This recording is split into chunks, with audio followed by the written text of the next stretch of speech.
हिमालय की बर्फीली चोटियों के बीच, जहां बादल और पर्वत एक दूसरे से गले मिलते हैं, एक ऐसी कथा प्रचलित है जो सदियों से लोगों के दिलों में रहस्य का बीज बोती रही है। यह है शंभाला की कथा, एक ऐसी नगरी जिसके बारे में कहा जाता है कि वह धरती पर नहीं बल्कि किसी अलौकिक आयाम में बसी है। लोग कहते हैं कि शंभाला वह जगह है जहां समय रुक जाता है, जहां आत्मा को शांति मिलती है और जहां सत्य का प्रकाश हर अंधेरे को मिटा देता है।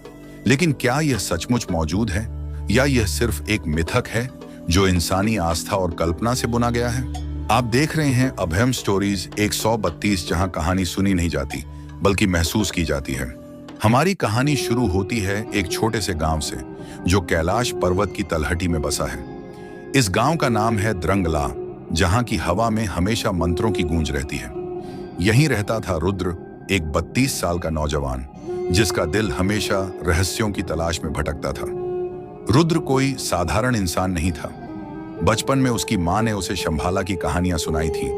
मां कहती थी, रुद्र, शंभाला कोई जगह नहीं, एक यात्रा है। उसे ढूंढने के लिए सिर्फ आंखों का नहीं, दिल का रास्ता चाहिए। रुद्र की मां अब इस दुनिया में नहीं थी। उनके जाने के बाद रुद्र ने खुद को किताबों और पुरानी पांडुलिपियों में डुबो लिया। वह हर उस कहानी, हर उस संकेत को खोजने लगा जो उसे शंभाला तक ले जा सके। गांव वाले उसका मजाक उड़ाते, रुद्र, तू पागल है, शंभाला बस एक कहानी है, वहां कुछ नहीं है सिवाय बर्फ और सन्नाटे के। लेकिन रुद्र का मन नहीं माना। उसे यकीन था कि शंभाला कहीं ना कहीं मौजूद है। एक रात जब गांव में घना कोहरा छाया था, रुद्र को एक पुरानी पांडुलिपि मिली। यह पांडुलिपि उसके पिता के सामान में दबी थी, जिसे उसने कभी नहीं देखा था। पांडुलिपि में एक नक्शा था जो कैलाश पर्वत के पास एक गुप्त गुफा की ओर इशारा करता था। नक्शे के साथ एक वाक्य लिखा था, शंभाला का द्वार वहां है जहां सूरज और चंद्रमा एक हो जाते हैं। रुद्र का दिल जोर जोर से धड़कने लगा।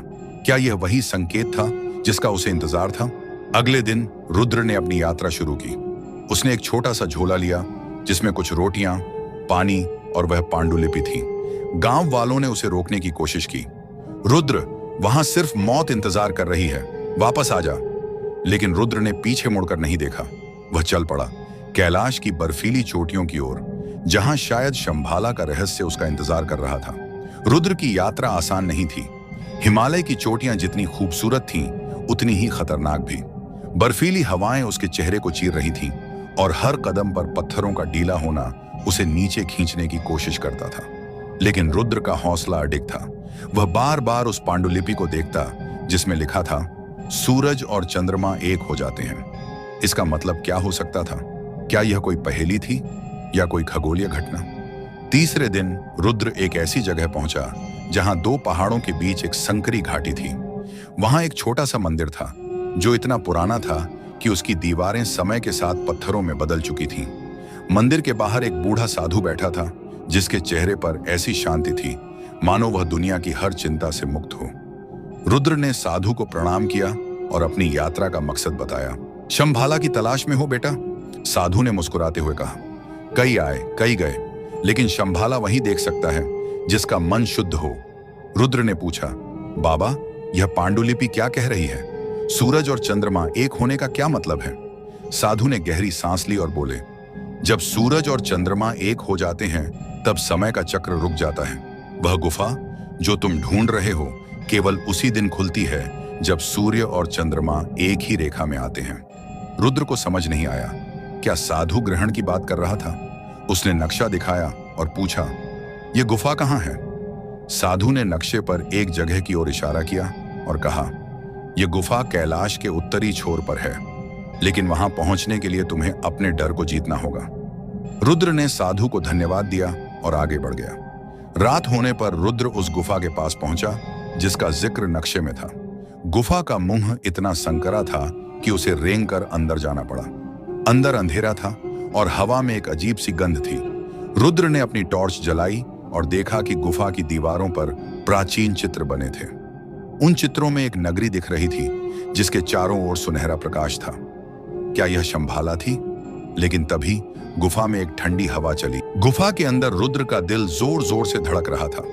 टॉर्च की रोशनी में दीवारों पर बने चित्र और भी रहस्यमय लग रहे थे। एक चित्र में एक विशाल द्वार दिख रहा था जिसके ऊपर सूरज और चंद्रमा एक साथ चमक रहे थे। रुद्र ने पांडुलिपि को फिर से देखा। उसमें लिखा था, द्वार के पीछे सत्य है, लेकिन सत्य तक पहुंचने के लिए बलिदान चाहिए। रुद्र को समझ नहीं आया कि यह बलिदान क्या हो सकता था। वह गुफा में और गहराई तक गया। तभी उसे एक आवाज सुनाई दी, एक हल्की सी फुसफुसाहट, जैसे कोई उसका नाम पुकार रहा हो। रुद्र, रुद्र। वह रुक गया। उसकी टॉर्च की रोशनी कांप रही थी। उसने पीछे मुड़कर देखा, लेकिन वहां कोई नहीं था। फिर भी वह आवाज बार बार आ रही थी। रुद्र ने अपने डर को दबाया और आगे बढ़ा। गुफा अब और संकरी हो रही थी और हवा इतनी ठंडी थी कि उसका सांस लेना मुश्किल हो रहा था। अचानक गुफा का रास्ता एक बड़े से कक्ष में खुला।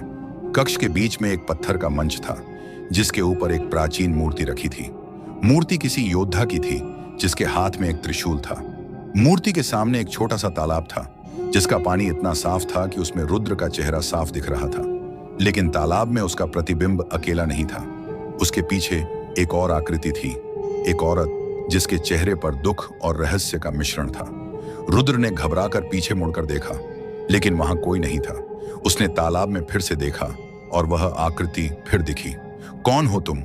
रुद्र ने डरते हुए पूछा। जवाब में तालाब से वही फुसफुसाहट आई, मैं शंभाला की रक्षक हूं। अगर तुम सत्य चाहते हो तो अपने दिल का सबसे बड़ा डर छोड़ दो। रुद्र के लिए यह समझना मुश्किल था। उसका सबसे बड़ा डर क्या था? उसने तो हमेशा खुद को निडर समझा था। तभी मूर्ति के पास की दीवार पर एक दरार दिखी। रुद्र ने पास जाकर देखा तो पाया कि यह दरार एक द्वार की तरह थी। उसने द्वार को धक्का दिया और वह धीरे धीरे खुलने लगा। द्वार के पीछे एक सुनहरा प्रकाश था जो इतना तेज था कि रुद्र की आंखें चुंधिया गईं। लेकिन जैसे ही वह आगे बढ़ने वाला था, उसे अपनी मां की आवाज सुनाई दी, रुद्र रुक जा, यह रास्ता आसान नहीं है। रुद्र का दिल भर आया। क्या यह उसकी मां का भ्रम था या शंभाला का कोई और रहस्य? रुद्र ने अपनी आंखें बंद की और गहरी सांस ली। उसकी मां की आवाज अभी भी उसके कानों में गूंज रही थी, रुद्र रुक जा। लेकिन वह रुका नहीं। उसने द्वार की ओर कदम बढ़ाया और जैसे ही वह सुनहरे प्रकाश में दाखिल हुआ, उसे लगा कि वह हवा में तैर रहा है। जब उसने आंखें खोली, वह एक ऐसी जगह पर था जो उसने पहले कभी नहीं देखी थी। चारों ओर हरे भरे मैदान थे जिनमें फूलों की महक थी। आसमान में सूरज और चंद्रमा एक साथ चमक रहे थे, जैसे पांडुलिपि में लिखा था। यह शंभाला थी। रुद्र का दिल खुशी से भर गया, लेकिन तभी उसे एहसास हुआ कि वह अकेला नहीं था। उसके सामने वही औरत खड़ी थी जिसे उसने तालाब में देखा था। चेहरा अब साफ दिख रहा था। वह एक साध्वी थी जिसके माथे पर एक चमकता हुआ तिलक था। तुमने द्वार पार कर लिया रुद्र, उसने कहा, लेकिन शंभाला में प्रवेश का मतलब सिर्फ आना नहीं है, यह एक परीक्षा है। रुद्र ने पूछा, परीक्षा? लेकिन मैंने तो गुफा का रास्ता ढूंढ लिया, मैंने अपने डर को हराया। साध्वी ने मुस्कुराते हुए कहा, तुमने गुफा का डर हराया, लेकिन अपने दिल का डर अभी बाकी है। शंभाला वही देख सकता है जो अपने अंदर की सच्चाई को स्वीकार करता है। रुद्र को समझ नहीं आया। उसने कहा, मैंने हमेशा सच की तलाश की है। मैंने अपनी मां के सपने को पूरा करने के लिए यह यात्रा शुरू की। साध्वी ने गहरी नजरों से उसे देखा और बोली, क्या तुम सचमुच अपनी मां के लिए आए हो या अपने अंदर की खालीपन को भरने के लिए? रुद्र स्तब्ध रह गया। उसे याद आया कि उसकी मां की मृत्यु के बाद उसने खुद को कभी माफ नहीं किया था। उसे लगता था कि अगर वह उस रात मां के पास होता तो शायद वह जिंदा होती। यह उसका सबसे बड़ा डर था, अपराध बोध। साध्वी ने कहा, शंभाला तुम्हें वह दिखाएगा जो तुम देखना नहीं चाहते। उसने रुद्र को एक दर्पण की ओर इशारा किया जो हवा में तैर रहा था। रुद्र ने दर्पण में देखा और उसमें अपनी मां की तस्वीर उभरी। वह रो रही थी। रुद्र का गला रुंध गया। मां, मुझे माफ कर दो, उसने कहा। तभी दर्पण में उसकी मां मुस्कुराई और बोली, रुद्र, मैं हमेशा तुम्हारे साथ हूं, खुद को माफ कर दो। रुद्र की आंखों से आंसू बह रहे थे। उसने पहली बार महसूस किया कि उसका दिल हल्का हो रहा था। साध्वी ने कहा, शंभाला कोई जगह नहीं है रुद्र, यह तुम्हारे अंदर है। जब तुम अपने डर, अपने अपराध बोध को छोड़ देते हो, तब तुम शंभाला में प्रवेश करते हो। रुद्र ने आसपास देखा। सुनहरा प्रकाश अब धीरे धीरे मंद पड़ रहा था। मैदान, फूल और वह साध्वी सब धीरे धीरे गायब हो रहे थे।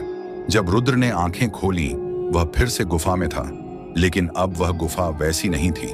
दीवारों पर चमक थी और हवा में एक अजीब सी शांति थी। रुद्र ने अपने झोले में देखा, पांडुलिपि गायब थी।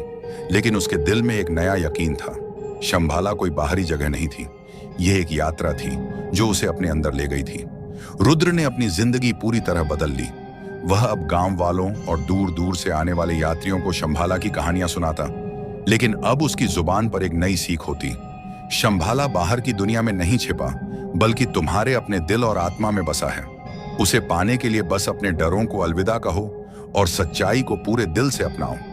उसकी ये बातें सुनकर लोग मंत्रमुग्ध हो जाते, मानो उनकी अपनी जिंदगी का कोई गहरा रहस्य खुल रहा हो। वे सोचने लगते कि क्या उनकी अपनी यात्रा भी ऐसी ही है? क्या शंभाला सचमुच कहीं मौजूद है? शायद हाँ, शायद नहीं। ये तो हर इंसान की अपनी आस्था पर निर्भर करता है। लेकिन रुद्र की यह दिल छू लेने वाली कहानी हमें एक गहरी सीख देती है। असली यात्रा कभी बाहर की चोटियों या गुफाओं में नहीं होती, बल्कि हमारे अंदर की गहराइयों में छिपी होती है।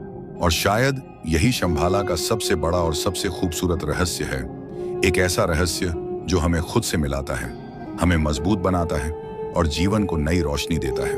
दोस्तों, अगर इस रहस्यमयी और भावुक कहानी ने आपके दिल को छुआ हो, अगर रुद्र की यात्रा ने आपको अपनी जिंदगी पर सोचने पर मजबूर कर दिया हो, तो अभी अभयम स्टोरीज 132 को सब्सक्राइब करें।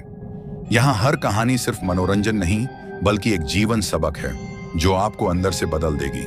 सब्सक्राइब करके बेल आइकन दबाएं ताकि अगली ऐसी ही मंत्रमुग्ध करने वाली कहानी का नोटिफिकेशन आपको सबसे पहले मिले। अगर आपको यह कहानी पसंद आई हो तो चैनल को सब्सक्राइब करें और अगली रहस्यमयी कहानी में फिर मिलते हैं। धन्यवाद।